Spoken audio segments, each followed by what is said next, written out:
오케이. 독서 지문 읽듯이 핵심을 한번 잡아봤고요. 자, 그 다음에 마지막 요건 이제 보기라고 생각하고 봅시다.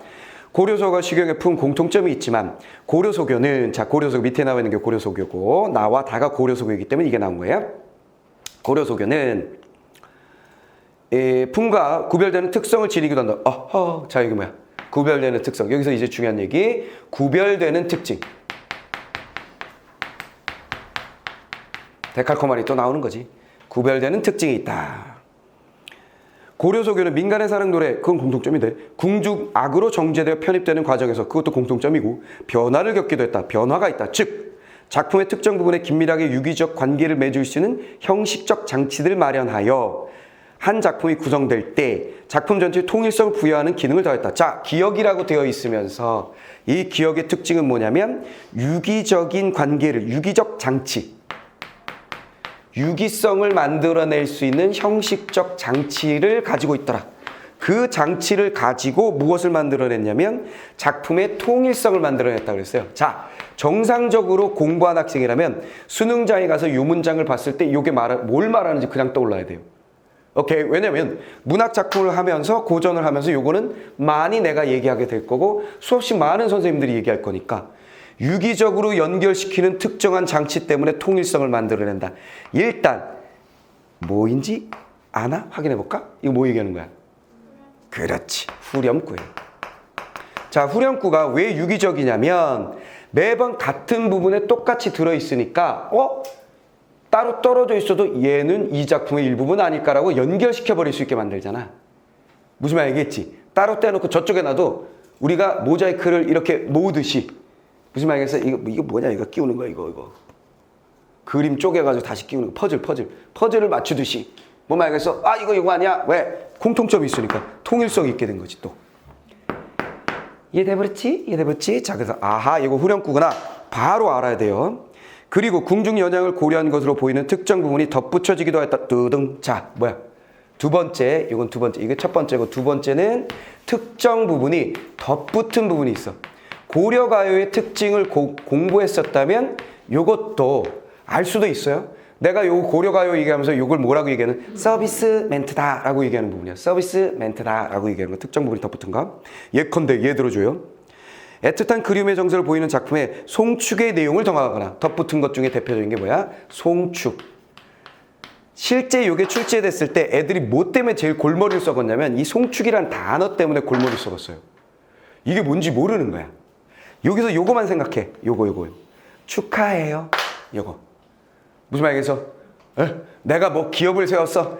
내가 뭐 가게를 열었어. 내가 학원을 세웠어. 그럼 여러분들이 와서 선생님 축하해요. 그게 송축이야. 잘 되길 바랄게요. 기원이야. 송. 무슨 말 알겠지? 그거 송축.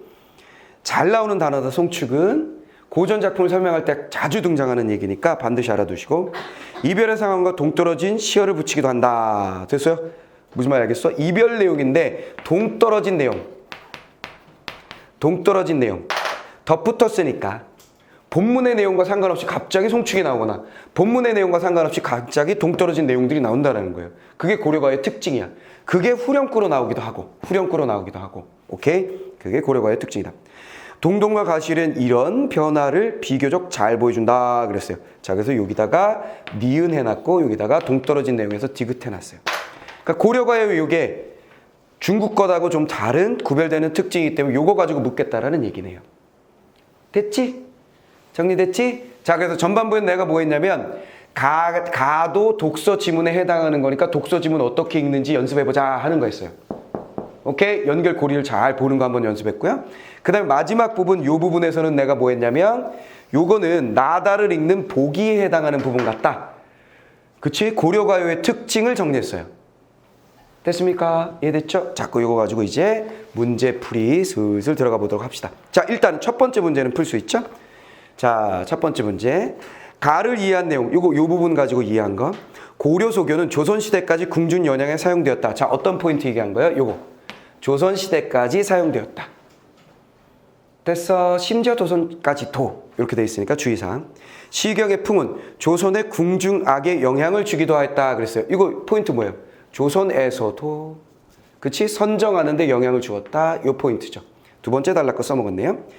시경의 풍에 실린 노래는 민중의 삶이 반영되었다. 진솔한 민중의 노래라고 얘기했죠. 그렇죠? 사랑의 노래이며, 그렇죠? 민중의 노래, 민중, 하층의 진솔한 생활 감정을 담고 있는 거 맞죠? 시경의 풍과 고려의 소견은 모두 상층 노래, 상층의 노래가 하층 문화에 영향을 준 것이다 그랬는데, 그게 아니라 하층의 노래가 상층부에 들어와서 화합된 거지. 됐지? 방향을 반대로 해놨네요. 궁중학에서는 남녀의 사랑이 군신관계로 확장 전환, 됐죠? 확장과 치환, 전환될 수 있었다. 맞죠? 됐죠? 다 해결했습니다. 자, 10번 문제는 그냥 독서 지문이다. 독서 지문의 내용일치 문제다. 그게 끝이에요. 오케이. 자, 그렇게 됐고요. 자, 그 다음에 이제는 작품을 알고 풀어봐야 되기 때문에 다음은 작품 해설로 들어가 보도록 하겠습니다.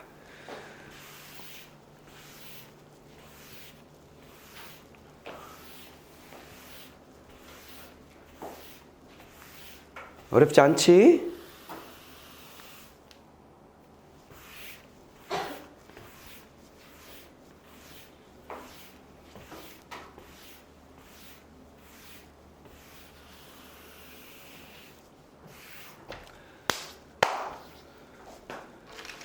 자, 그럼 고려가요 정리 한번 해봅시다. 자, 나 작품. 자, 동동입니다. 동동. 전체의 작품은 아닌데 일단 동동. 동동이라는 이 제목이 붙은 건 후렴구가 동동이 자꾸 나오니까 이 제목이 붙은 거예요. 그렇죠? 후렴구가 나오니까 이 제목이 붙었는데 동동은 북소리라고 얘기하죠. 북소리. 북소리를 흉내낸 것이 아닌가 합니다. 북소리 흉내낸 것이 아닌가 합니다. 그래서 고려가요의 속성은 이 후렴구를 가지고 있다는 게 하나의 속성이고요. 고려가요의 특징, 후렴구가 있다. 근데 그 후렴구들이 내용이 없는 게 대부분이야. 그치? 내용이 보통 없는 후렴구가 있는 게 대부분이고요. 자, 두 번째 특징. 고려가요의 두 번째 특징을 한다면 연의 구분이 되었다는 거죠. 연이 구분되어 쓰였다. 그 다음에 세 번째 특징. 기억할 만한 특징은, 세 번째 특징, 기억할 만한 특징은 진솔한 생활 감정. 아까 얘기했던 거. 됐죠? 솔직하게 생활에서 느낀 걸 이야기한다. 됐죠? 솔직하게 생활에서 느낀 것을 이야기한다. 그 다음에 네 번째는 주로 사문보. 사문보가 주를 이룬다. 자, 여기서 사문보라는 것은 뭐라 그랬죠? 사문보. 자, 이거 살짝 정리해 볼까요? 사문보라고 하면 보통 7, 5조라고 이야기합니다. 자, 7, 5조라는 건 또 뭐냐? 7글자, 5글자 형식이라는 뜻이에요. 그쵸? 7글자, 5글자. 자, 예를 들어 나보기가 역겨워 가실 때에는 진달래꽃. 됐지? 글자 수 보니까 이게 뭐예요? 4글자. 나보기가 역겨워. 됐죠? 가실 때에는 5글자. 됐지? 요거 합해서 7호조라고 말한 거예요. 7글자, 5글자 형태다라고 말한 거예요. 그래 놓고 이 7글자 부분을 이렇게 나눠가지고 3번 끊는 거지. 소리의 발걸음, 스텝, 1스텝, 2스텝, 3스텝. 무슨 말이겠어? 3번씩 끊어있는 거. 4번은 반대지 뭐. 4번 반대라기보다 4번은 4번이지 뭐. 4번은 어떻게 된다? 4음보는 요 글자 수로 얘기하면 3, 4 혹은 4, 4조라고 얘기해요. 이건 3글자, 4글자, 4글자, 4글자 형식을 띠고 있다는 얘기겠지. 예를 들어보면 어리고 성긴 가지 너를 믿지 아니었더니 이렇게 갑니다. 그러면 3글자와 4글자, 4글자와 4글자 해가지고 1스텝, 2스텝, 3스텝, 4스텝 이렇게 나가는 거지. 그래서 4음보라고 해요.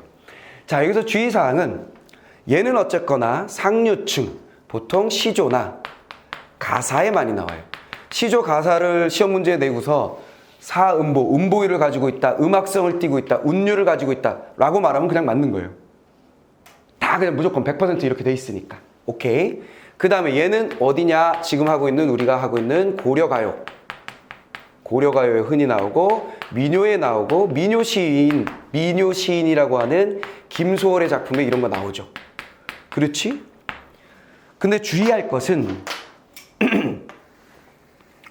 고려가요로 가보면요, 이 7호절을 완벽하게 지키지 않아요. 그러니까 어찌 보면 이거 4음보가 아니라 이거 2음보 아니에요? 뭐 6음보 같은데요? 헷갈려. 뭔 말이겠어? 그러니까 얘를 딱 글자 수를 나누거나 음보를 자연스럽게 나눠서 3음보가 되는지 안 되는지 자꾸 확인하려다 보면 고려가요는 안 되는 느낌이 드는 게 훨 많아. 오케이? 그러니까 그냥 상식적으로 우리 작품에서는, 우리 문학에서는 3음보하고 4음보밖에 얘기 안 하니까 둘 중에 하나겠지. 무슨 말이겠어? 이거 민간 작품인데? 그럼 3음보라 그러면 맞겠지. 이렇게 생각해 버리는 거야. 특히나 3음보는. 내 말 다 이해됐지? 이해됐지? 세 보고서 이거 아닌데요? 이러지 마세요. 자, 그래서 음보 나온 김에 한번 정리해 봤고요. 옛날에는 이런 장르상의 특징들을 정리하는 것이 굉장히 중요했어요. 근데 수능에서는 이런 거 막 열심히 정리하는 것은 어울리지 않는 짓입니다. 우리는 그냥 문학작품을 읽고 그 해석만 잘하면 돼요. 아시겠죠? 내용만 해석 잘하고 스토리만 정리 잘하면 돼. 자, 그럼 이제 본격적으로 들어봅시다. 덕을한 곰배에 받잡고 보글한 림배에 받잡고. 그래서 덕이란 말은 우리가 알고 있지. 그분은 덕이 있으시다. 그 덕. 곰배, 림배는 뒤나 혹은 앞. 곰배 뒤, 림배 앞. 그 다음에 곰배 신, 그 다음에 림배 임금 이런 식으로 해석하는데 그 해석을 묻는 문제는 수능에서 안 나와요. 무슨 말 알겠지? 그냥 우리 이렇게 하면 돼. 덕을 받잡고가 받치고, 덕을 요렇게, 덕이 구체적 사물이라면 덕을 요렇게 들고, 요거 복을 요렇게 들고. 무슨 말 알겠어? 누군가에게 선물이에요. 뭔데? 덕입니다. 이거 무슨 말이겠어? 선물이에요. 뭔데? 복입니다. 요거 무슨 말이겠어? 요 상황이란 거면 그만 알면 돼. 뭔 말이겠어? 궁중에서 불리우는 거라면 덕입니다요, 복입니다요 들고 누구한테 주는 걸까? 임금한테 주는 거겠지. 그러니까 림배곰배를 임금으로 해석하거나 신에게 기원하니까 신으로 해석하거나 그랬던 거예요. 알겠지? 자, 덕과 복을 받잡고, 덕과 복이라 헌할 하는 것들을 나자라. 자, 이 단어는 반드시 아셔야 됩니다. 나자라. 나자라. 나자라는 진상하러, 바치러, 오소이다, 오십시오 정도로 해석합니다. 됐지? 그 첫 번째 부분, 서사 부분을 해석할 때는 그냥 덕이라는 것과 복이라는 것을 진상하러, 진상한다, 진상품 이런 거 들어봤잖아요. 임금에게 바치는 물건. 무슨 말이죠? 진상하러 오세요. 요 정도. 요 정도로 해석하시면 돼요. 자, 민간에서 이런 노래 할까요? 민간에서 이런 노래 하겠냐고. 민간에서 역사상 이런 노래 한 적이 없어요. 지금도 우리 대통령은 정말 대단한 분 이런 노래 부르는 사람이 어디 있어? 누가 대통령이 돼도 까는 게 인지상정이지. 무슨 말이겠어? 내가 찍어서 대통령 된 사람도 대통령 하고 있으면 그거는 잘못했지 막 이거 하는 게 보통 사람들의 일이에요. 무슨 말이겠어? 그거를 힘들어하면 안 되는 거지. 리더는 욕먹게 돼 있다 뭐 이런 얘기입니다. 그러니까 민간에서 임금님 대단해요, 덕과 복을 드릴 거예요 이런 노래 부를 리가 없어. 그러니까 앞에서 나왔었던 뭐라는 거야. 앞에 뭐가 있었냐면 통일성을 부여하는 부분이 있었고 송축의 내용이나 그 다음에 동떨어진 내용들이 있다 그랬잖아. 그치? 그럼 이거는 송축의 내용이나 혹은 전체 내용과 무관한 내용이 들어간, 내가 아까 얘기했던 건 서비스 멘트. 무슨 말이겠지? 고려가요는 궁중에서 불리니까 사랑해 이별을 어쩌지 이런 얘기만 계속하면 임금이 듣다가 야 듣기 싫어 이 새끼야 이럴 수 있잖아. 그러니까 앞뒤에다 뭐 넣어주는 거야? 임금님 사랑해요, 충성을 다할게요, 이거 넣어주는 거야. 서비스 멘트. 내 말이 뭔 말인지 알겠지? 이거 서비스 멘트다 이렇게 생각하시면 되겠고요. 그 다음에 정월이라고 되어 있는 것으로 보아. 정월령 이렇게 되어 있죠. 1월부터 12월까지 가겠다는 얘기예요. 그치? 이런 걸 뭐라 그래? 월령체 시간.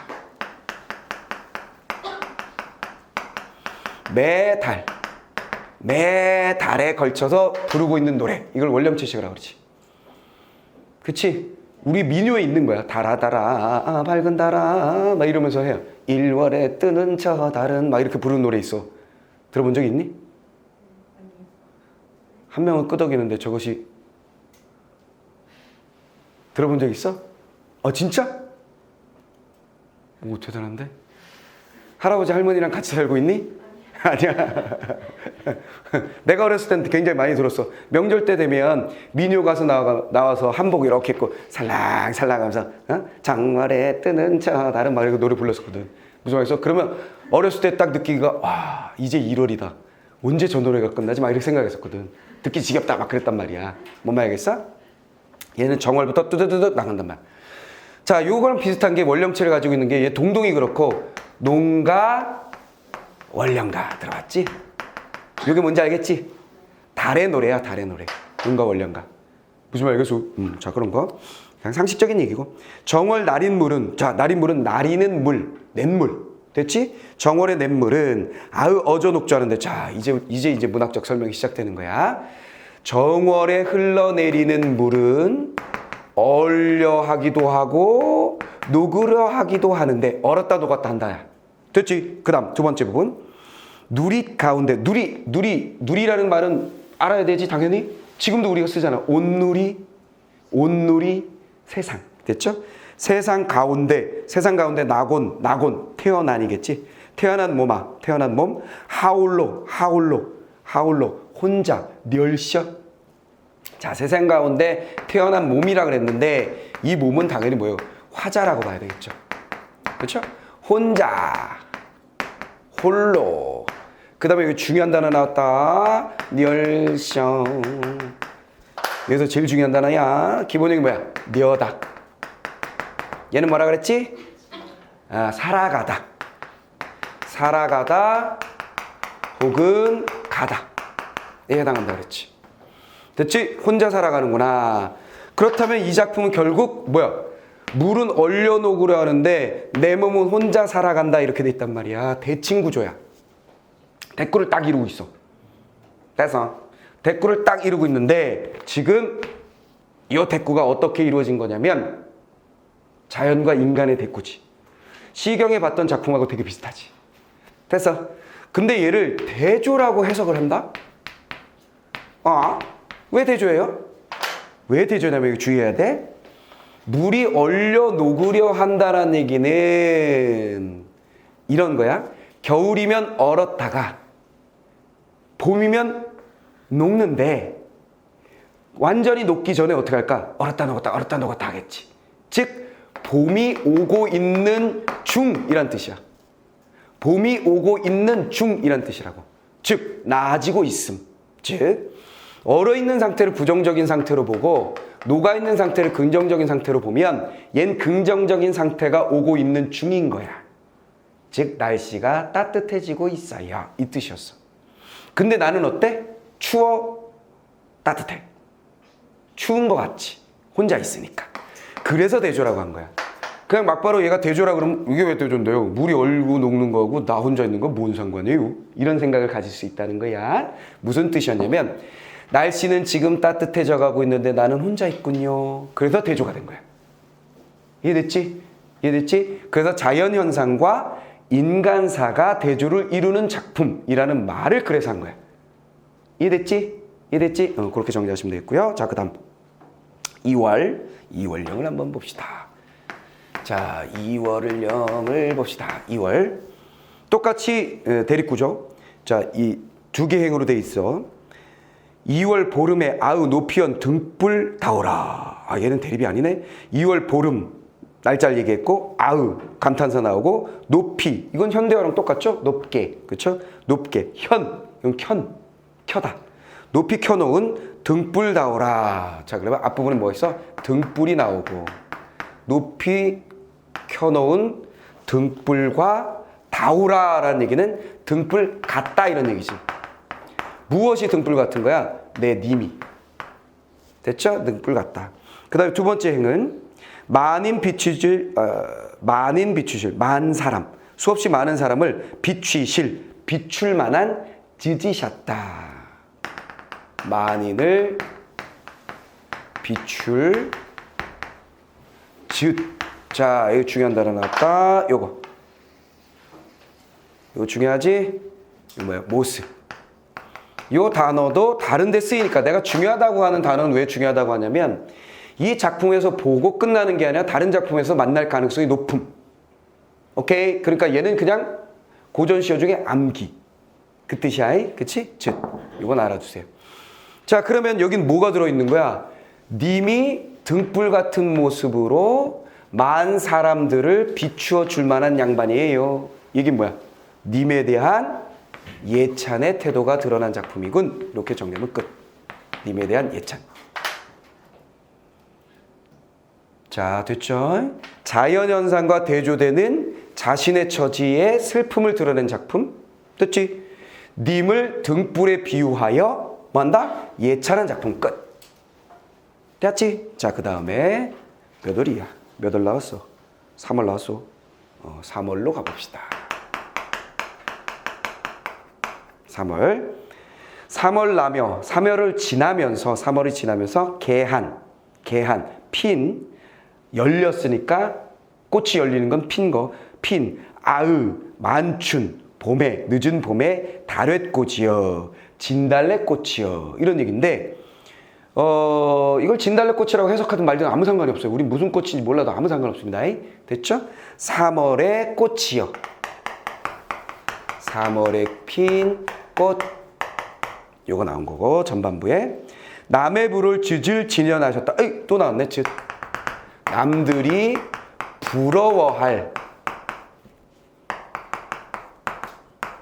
남들이 부러워할 즉 됐지?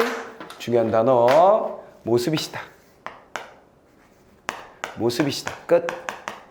모습이시다. 그렇다면 여기도 마찬가지 누가? 님께서. 됐죠? 님이 3월에 피어난 꽃처럼 남들이 부러워할 만한 모습을 가지고 있어요. 그래서 님에 대한 예찬. 끝. 님에 대한 예찬. 그 다음에 마지막으로 그거 보죠. 아우 동동다리가 후렴구로서 계속 연마다 반복되고 있죠. 매 연마다 같은 자리에 반복되고 있으니까 얘와 얘가 이 전체가 한 작품이라는 걸 보여줌으로써 통일성을 만들어내죠. 됐지? 후렴구에 통일성까지 정리하면 이 작품 끝났어요. 근데 여기서 주의사항 하나 플러스 후렴구가 통일성을 준다라고 얘기를 했는데 얘는 뜻이 없는 후렴구지 만약에 뜻이 있는 후렴구라고 생각한다면 단순히 통일성만 주는 것이 아니라 주제의식을 강조할 수도 있겠죠. 대표적인 작품이 누구? 정지용의 고향을 그린 향수라는 작품 있죠. 향수라는 작품에 보면 매 연마다 끄트머리에 뭐가 있어? 그곳을 참아 꾸맨들 잊으리요. 또 어쩌고저쩌고 그곳을 참아 꾸맨들 잊으리요. 이렇게 돼 있어. 그럼 얘는 뭐야? 후렴구가 있고 그 후렴구 자체가 뜻을 가지고 있으니까 주제의식을 강조한 거예요. 주제의식을 강조한 후렴구의 대표적인 예예요.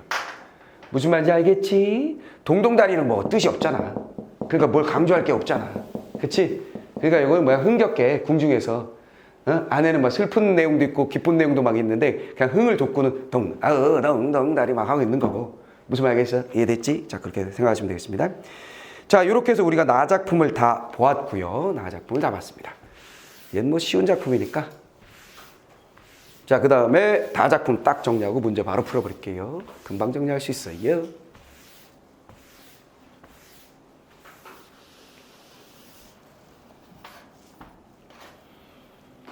자, 다 작품은 뭐냐? 제목은 가시리네요. 가시리가 나왔군요. 갈 거냐? 이런 얘기예요. 가시리. 갈 거요? 이런 얘기입니다. 자, 그러면 작점 이상이고요. 역시 가시리 있고 나나는 해석하지 않는 거예요. 나나는 그냥 글자 수를 맞추려고 등장한 녀석이다 라고 생각하시면 돼요. 조흥구라고 얘기하기도 하는데요. 그렇죠? 글자 수를 맞추기 위해서 운율을 조정하기 위해서 나온 거니까 뜻은 해석하지 않고 가시리 있고 바리고 가시리 있고 갈 거냐 버리고 갈 거냐. 됐죠? 자, 첫 번째 부분에서는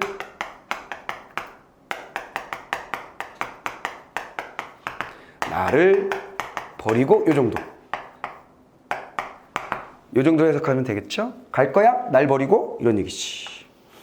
자, 그 다음에 두 번째 부분. 날너는 어디 살라 하고 바리고 가실 있고 나난. 자, 두 번째 부분에서는 나는 어찌 살라고. 이게 중요하죠? 됐지? 세 번째 부분. 잡사와 두어리만하는 선함은 아니올사라. 여기부터 조금 어렵지? 잡사와 두어리만하는 뭐냐면 붙잡아 둘 일이지만 이렇게 해석해요. 붙잡아 둘 일이지만 선하면 아니올세라는 서운하면 안 올까 이 정도로 해석해요. 그 다음에 리을세라가 붙었잖아 밑에. 리을세라. 요거 중요하다 그랬죠? 요거 중요하다. 요거 무조건 붙이면 안 올세라. 요거 붙으면 두렵다. 걱정이다. 심리가 드러나는 표현이기 때문에 중요하다. 두렵다, 걱정이다. 붙잡아 둘 일이지만 서운하면 아니올까봐 두려워서. 그 다음에 네 번째 부분. 두려워서. 서로님 보내옵나니 서럽게 님을 보내니 가시난다 도쇼쇼쇼. 갔다가 바로 오세요. 서럽게 보내니 바로 돌아오세요. 이렇게. 자, 그러면 흐름을 보시면 이거예요. 갈 거냐? 진짜 갈 거냐? 여기는 살짝 느낌이 어떠냐면 의구심? 정말? 믿을 수 없음. 네가 날 버려? 이런 느낌. 무슨 말이겠어? 야, 오빠 유학 가기로 했어. 미안해.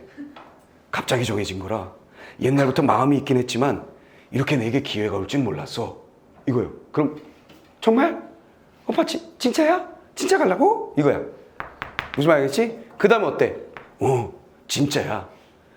진짜 이 기회 우리 과에서 우리 학교에서 나한테만 주어진 기회야. 국비야 국비. 나라에서 다 대준대. 그럼 뭐야?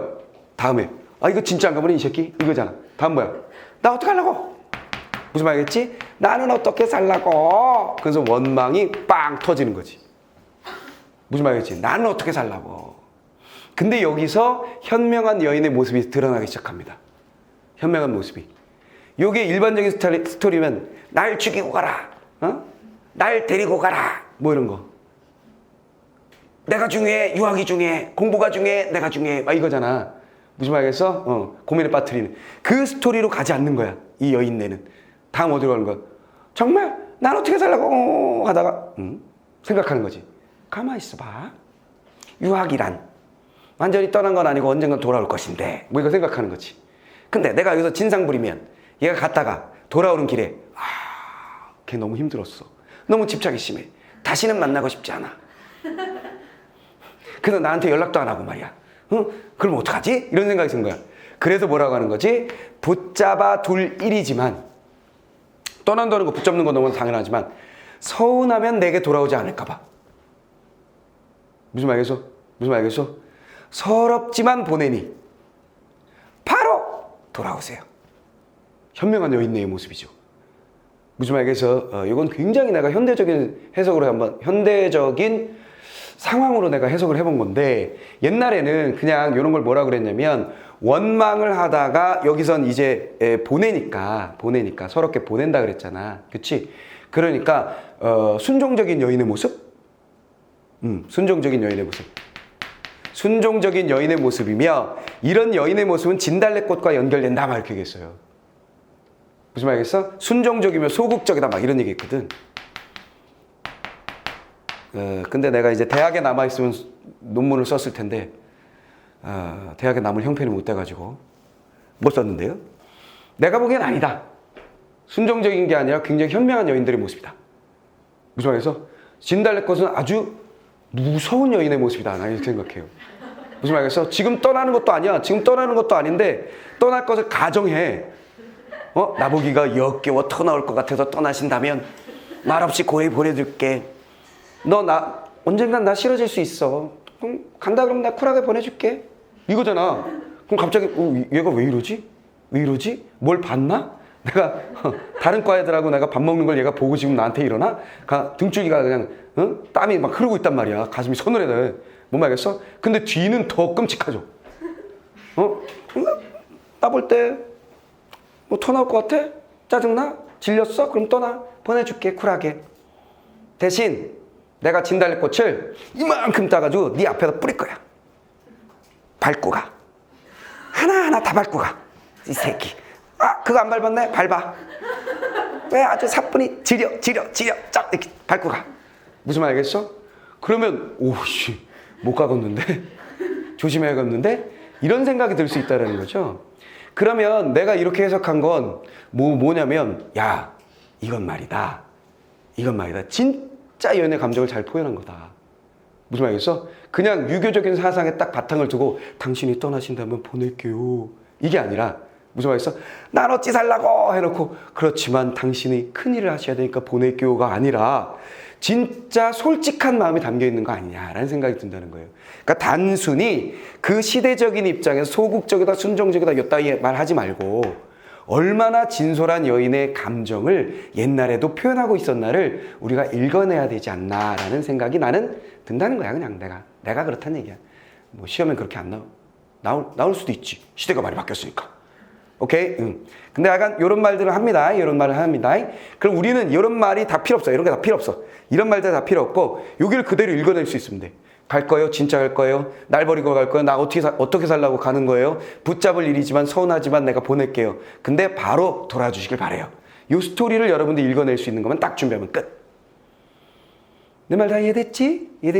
그렇게 정리하시면 되겠습니다. 자, 그러면 이렇게 해서 고려가요까지, 가시리까지 끝나버렸어요. 그러면 가시리하고 요거 정도 하면 글쎄 수능에 출제될 만한 작품들 고려가요는 다 하지 않았나 싶어요. 그리고 올해의 EBS 수능 특강이나 수능 완성에 있는 수능 특강이나 수능 완성에 있는 고려가요 그거 이제 같이 공부하시면 그냥 끝난다 이렇게 생각하시면 되겠습니다. 자 11번 볼게요. 자 11번 자 두 번째 문제 한번 보겠습니다. 자, 기억부터 디귿을 바탕으로 나와 다를 설명한 내용을 가장 적절한 건 뭐냐 그랬어요. 기억부터 디귿. 통일성, 기억은 통일성에 대한 얘기였고 후렴구 얘기였고 이런 얘기였고요. 자, 니은은 뭐였습니까? 니은은 송축에 대한 얘기였고 자, 그 다음에 디귿은 뭐였어요?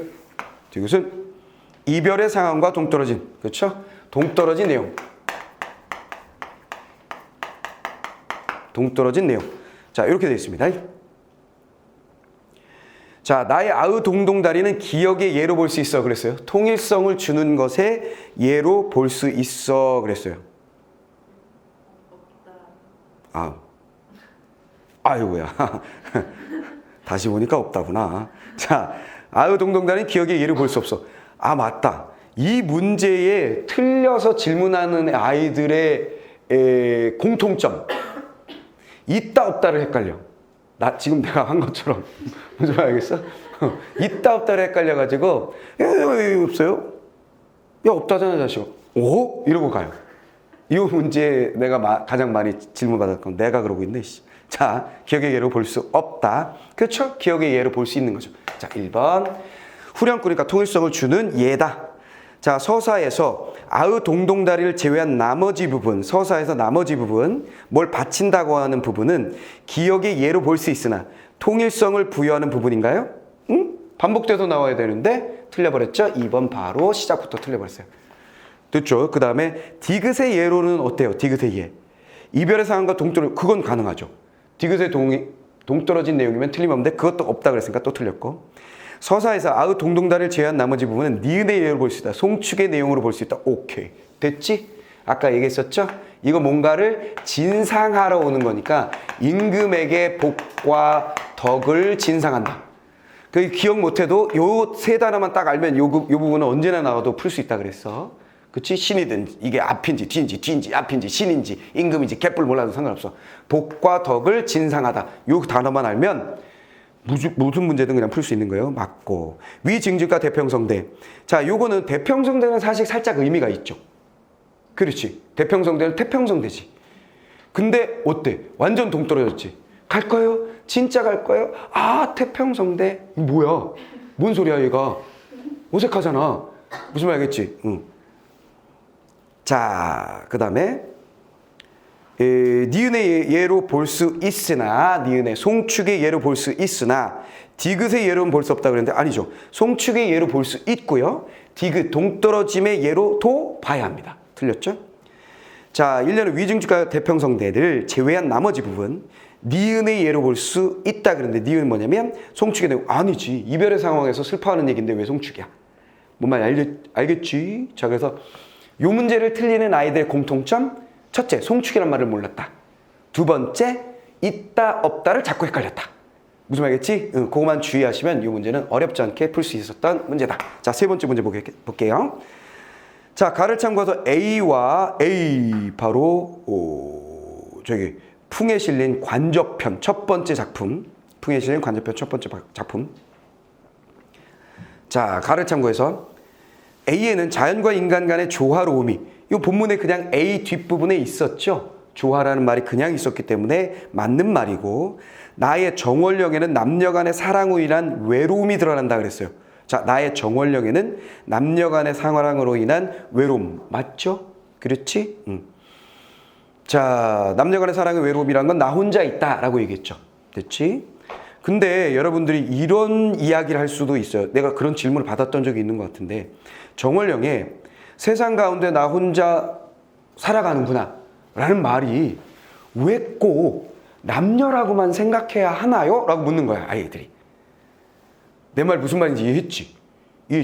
이걸 왜 남녀라고 생각을 해요? 그러니까 내가 이 나이에 혼자 있는 것도 참 힘들어.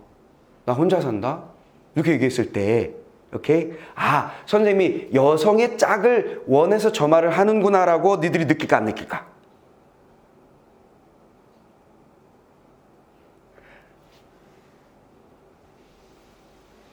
나에 대한 생각을 전혀 하고 싶지 않은 거지.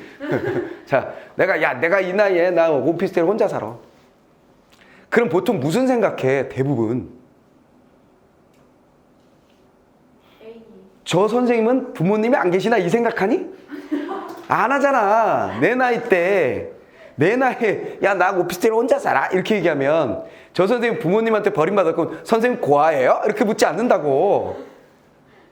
무슨 말 알겠지? 요 꼬맹이 애기가 아저씨 난 혼자 살아요. 그럼 네 아버지 어머니 어디 계신데? 이렇게 하겠지. 근데 성인 남자 성인 여자가 난 혼자 살아요. 그러면 왜요? 결혼 아직 안 하셨습니까? 왜 이렇게 묻지? 여자친구 없니? 남자친구 없니? 이렇게 묻잖아. 내 말 이해해? 내 말 이해하지? 그럼 여러분들이 애기의 시를 볼까? 수능에서 꼬맹이가 나는 혈혈 당신 태어날 때부터 아무도 없었어. 뭐 이러는 거 보냐고. 뭔 말 알겠지? 근데 꼭 이걸 확대 해석해서 이걸 왜 꼭 이성 간의 홀로라는 말로 생각해야 됩니까? 라고 질문을 하는 거야, 얘가.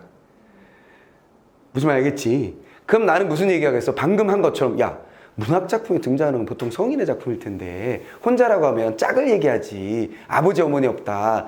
자식 없다. 뭐 이런 게 얘기하겠니 설마? 그리고 얘는 더 중요한 포인트가 있죠. 사랑 노래, 남녀 간의 사랑 노래가 궁중의 노래로 어쩌고저쩌고 한다라는 가의 이야기가 있잖아요. 그렇다면 여기서 혼자라는 것은 즉 짝을 잃은 것에 대한 스토리로 보는 것이 너무나 자연스러운 거예요. 내 말 이해했지? 자, 그렇게 여러분들이 보셔야 된다. 자, 그 다음에 물수리 한 쌍과 만춘 달의 꽃은 생활 속에서 민중의 긍정적 가치를 부여하는 대상을 의미하는 것을 볼 수 있다 그랬어요. 그러면 여기서 포인트는 뭐냐면 자, 2번 선택지에 새 한 쌍이 나오고 그 다음에 꽃이 나왔단 말이야. 그럼 요걸 뭐라 그런다? 첫 번째 포인트는 뭐냐면 생활 속에서의 긍정적 가치를 부여하는 대상. 두 가지가 포인트예요. 됐어요? 새와 꽃은 생활 속에 있는 대상이며 긍정적 가치를 부여할 수 있는 것이냐는 얘기죠. 가능하죠. 근데 여기서 내가 이거 뭘 설명하려고 그러냐면 이 생활 속이란 말을 그 주변에서 일상적 사물이란 말로 써요. 이런 말이 나오면 애들이 무슨 또 주장을 하냐면 그러니까 수능에서 여러분들을 깨트려야 하는 것은 아무 생각 없이 글을 읽는 것을 깨트려야 하고요. 그 다음에 여러분들 식으로 생각하는 걸 깨트려야 돼요. 좀 전에 얘기했었던 것도 그거잖아. 혼자 살아가는구나. 이 혼자를 꼭 왜 이성이 없이 혼자 사는 걸로 해석을 해야 돼요? 라는 식의 그런 사고방식. 무슨 말이겠어? 또 일상적 사물이라고 했을 때 우리 집에 이런 거 없는데요? 이런 거 나오는 거야. 예를 들어 예전에 나온 문제 중에 봉선화가 나왔어. 봉선화가. 그럼 봉선화가에서 봉선화가 마당에 있어서 그걸 보다가 이걸 싹 가지고 물들이는 얘기야. 뭐 말이야, 손톱에다 물들이는 얘기라고. 근데 거기 선택지에 뭐냐면 일상적 사물을 통해 이런 말이 나온 거야. 그럼 애들이 꼭 나한테 무슨 말 하는 거야? 선생님, 봉선화가 일상적 사물이에요. 선생님 집에 있어요? 없지. 우리 집에도 없어요. 왜 일상적이에요? 이렇게 묻는 거야. 내 말 이해됐어? 내 말 이해됐지? 이해됐지? 그러니까 일상적 사물이라는 말을 내 것이라고 생각하면 안 돼. 이게 제일 중요해. 문제풀이에서. 네 입장을 묻지 않는다고 보편을 묻는 거지. 내 말 이해했냐? 그러면 이게 화자에게 혹은 그 시대 사람들에게 보편인지 따지는 거야. 그럼 화자는 분명 뭐 했어? 문을 열어보니 화단에 내가 심어놓은 봉선화가 자라났기에 이렇게 돼 있잖아. 일상적 사물이지. 내가 태어나서 죽을 때까지 이 봉선화를 한 번도 본 적이 없더라도 아무 상관이 없는 거야. 그건 뭐야? 내 기준으로 보는 게 아니야, 언제나. 내 말 이해했지? 이해했지? 그 중요한 포인트입니다. 자, 그 다음. 화락의 상황을, A에서는 화락의 상황을, 그치, 그 밑에 바로 있었었어. 화락의 상황을. 다에는 이별의 상황을 보여주고 있다. 그래서, 이거 너무나 당연한데? 끝. A에서 제1행과 제2행이, 그 다음에 다에서는 1년과 2년이 대상의 변화에 따른 대칭 구조를 이루고 있다. 자, 다에서 1년과 2년, 갈 거냐, 버리고 갈 거냐, 요거 하고, 그 다음에 2년, 나는 어찌 살라고 버리고 가느냐, 대칭이 아니라 같은 비슷한 이야기의 반복, 이거나 혹은 심화라고 봐야지. 갈 거야? 날 버리고 갈 거야? 나 어떻게 살라고 갈 거야? 이렇게 됐으니까 내용의 심화 정도로 봐야지 대칭 구조라고 볼 수 없죠. 그리고 A의 1행과 2행도 마찬가지입니다. 꾹꾹 우는 물소리 한 쌍이 하수의 모래톱에 있도다. 이게 1행과 2행이잖아. 그치? 그 새가 한 쌍이 여기 있다라는 거니까 대칭의 구조라고 볼 수 없죠. 대칭 구조는 뭐야? 1, 2행과 3, 4행이 대칭이지. 새는 한 쌍이 있고 군자와 요조 송녀는 한 쌍이 된다. 이렇게 돼 있으니까. 돼버렸지? 4번 정답. 자, A에서 풍속을 교화할 만한 이상적인 사랑을, 나에서는 모두가 우러러볼 만한 덕을, 다에서는 님에 대한 사랑의 감정. 딱딱 잘 정리해놨네. 돼버렸지? 핵심적인 주제의식을 잘도 정리해놨습니다. 자, 그래서 이거 맞았어요. 자, 여기까지 혹시 질문 있어요? 질문 없어요? 자, 이렇게 해서 고전 작품을 한번 해봤습니다. 자, 고려 가요 같은 작품들을 자주 만날 수 없어. 작품이 많지 않기 때문에 자주 만날 수가 없는 거야. 한 번 만났을 때 잘 정리해 두세요. 뭔 말인지 알겠지? 고려가의 특징이라든가 고려가가 어떻게 문제 나온다든가 고려가의 형태가 어떻게 생겼다든가 익숙해가 만드는 것을, 시조나 가사는 엄청나게 많이 만난단 말이야. 근데 고려가요는 자주 만날 이유, 한 번 만나고 끝이야. 뭔 말이겠어? EBS에는 안 나오면 못 만나. 뭔 말이겠지? 한 번 만났을 때 잘 정리해 두는 것으로 합시다. 자, 잠깐 쉬었다 하자.